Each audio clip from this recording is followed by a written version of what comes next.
Shalom, shalom de Dieu, bienvenue à ce nouvel épisode de notre émission hebdomadaire Jean 3,16, une émission qui est centrée sur Dieu, son amour pour les hommes, mais aussi sur Christ, son œuvre parfaitement accomplie la croix sur la vie du chrétien pendant et après sa conversion. Donc voilà, je crois évidemment que tu as été béni, interpellé par les épisodes précédents où je vais continuer la série d'enseignements sur le fruit de l'esprit. Je vais parler de la bénignité. Lorsqu'on parle de bénignité, parfois des personnes ont du mal à comprendre ce que ce mot veut dire. Si on fait le parallèle avec par exemple les maladies, on peut dire qu'une maladie est bénigne en fait. Une maladie qui est bénigne, c'est une maladie en fait qui n'a pas de conséquences néfastes, terribles ou catastrophiques dans la vie d'une personne. Une maladie bénigne, ça peut être là, ça te donne, tu peux le retirer, tu peux t'en débarrasser, voilà, mais si tu ne le fais pas, ça va pas forcément te tuer. En fait, c'est quelque chose qui est inoffensif, en fait, qui peut pousser sur toi, mais qui est inoffensif pour toi, pour ta santé ou pour ta vie. Donc, une personne qui manifeste le fruit de la bénignité, c'est une personne qui a cette capacité à simplifier les choses. C'est une personne qui a cette capacité à ne pas grossir les choses. Il est important de manifester ce fruit de l'esprit parce que lorsque tu manifestes la bénignité,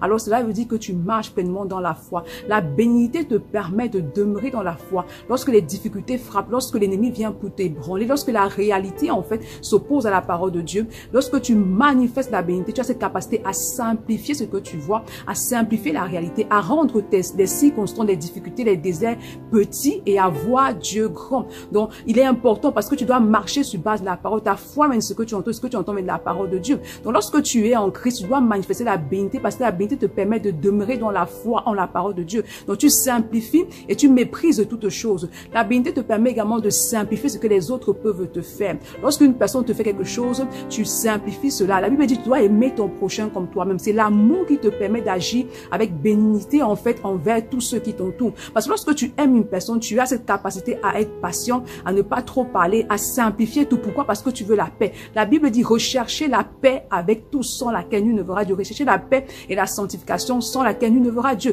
Donc il est important que tu demeures dans la paix. Et la bénignité te permet justement de demeurer dans la paix avec ceux qui t'entourent. Même si on te fait quelque chose, même s'il y a quelque chose qui est fait, une parole, quelque chose qui peut être perçu par les autres comme méchant ou bien pour te détruire, toi tu simplifies cela. Toi tu te dis ok c'est petit, tu vois toujours Dieu grand et tu vois toute chose qui est fait contre toi-même petit en fait. Donc c'est important de manifester ce fruit de l'esprit. Et c'est l'esprit de Dieu qui active en toi cela, qui te rend capable de manifester la bénignité tant par rapport à ta foi que dans tes relations et dans tes rapports avec les autres. Parce que l'amour qui est en toi te permet justement de simplifier tout. Pourquoi? Parce que tu sais, tu dois demeurer dans la paix. Tu dois demeurer la paix. La Bible dit que Christ doit venir te trouver irrépréhensible dans la paix. Tu dois être trouvé irrépréhensible dans la paix. Donc la bénignité te permet de demeurer en paix avec ton entourage. Tu simplifies toutes choses. Mais tu ne dois pas le faire et le garder dans ton cœur. Donc tu dois toujours préserver ton cœur parce que ton cœur doit demeurer pur. Tu simplifies de telle sorte que tu ne gardes pas. Tu simplifies toutes choses. Tu oublies en fait et tu recherches la paix parce que c'est ça. On dit paix et sanctification. Ça veut dire que même lorsque tu simplifies, tu manifestes la bénignité, ton cœur doit être pur et c'est l'aspect sainteté. Donc il est important et c'est l'esprit de Dieu pour manifester en fait ce fruit. Il est important que tu demeures dans la parole de Dieu en fait. Pourquoi? Parce que pour manifester la bénignité, tu dois être pleinement conduit par l'esprit. Il veut dire marcher par l'esprit ou n'accomplir par les désirs de la chair. Donc tu dois te laisser conduire parfaitement par l'esprit. Et la parole de Dieu fait grandir l'esprit de Dieu en toi. Et plus l'esprit de Dieu grandit en toi, plus tu as facile à te laisser guider par lui. Et aussi lorsque tu es saturé de la parole de Dieu, tu as facile à ne pas réagir par les émotions, mais tu te laisses conduire par la parole de Dieu. Et il est important également parce que la parole de Dieu te permet de fortifier ta foi en fait. Lorsque tu lis la parole de Dieu, ta foi mène ce que tu entends et ce que tu entends vient de la parole de Dieu. Donc lorsque tu lis la parole de Dieu, tu as la foi et la foi te permet de manifester la bénignité. En sorte que lorsque tu as ce fruit de l'esprit là, ta foi n'est pas ébranlée. Ta foi reste stable. Ta foi reste stable peu importe la situation. Donc il est important. Il est également important de manifester l'amour pour Dieu et l'amour pour ton prochain parce que l'amour du prochain va te pousser à simplifier. Tu aimes. Lorsque tu aimes une personne, tu as facile à pardonner, tu as facile à tourner la page, tu as facile à ne pas voir les défauts. En général, lorsqu'on aime une personne, on a difficile à voir les défauts de la personne. Donc c'est pareil en fait lorsque tu dois simplifier tout. Tu ne dois pas grossir les choses. Tu dois toujours voir Dieu grand et voir toute autre chose petit, que ce soit les difficultés, que ce soit les situations, que ce soit les paroles, les agressions. Toute chose doit être petite. Et en simplifiant cela, tu gardes également ta paix. La bénignité te permet également de garder la paix du cœur, la paix intérieure. Et quand tu es en paix, ta foi est ferme. Amen.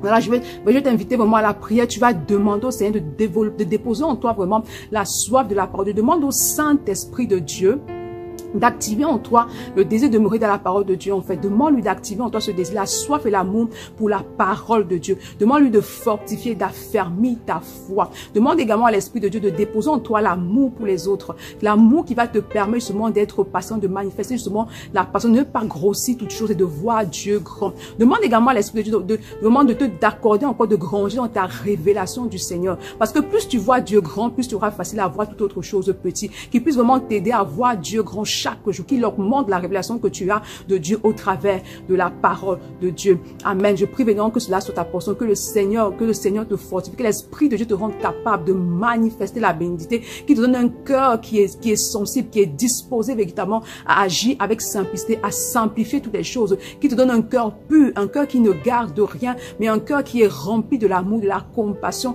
et de cette disposition à simplifier toutes choses et à marcher ferme en tout temps et en toutes circonstances dans le nom puissant de Jésus. Amen. Voilà. Et ça achève l'épisode. Je crois véritablement que tu as été béni et interpellé. Donc voilà, je vous donne rendez-vous la semaine prochaine pour un nouvel épisode. Ensuite, nous aurons rendez-vous la semaine prochaine. Que le Seigneur te bénisse abondamment. Shalom.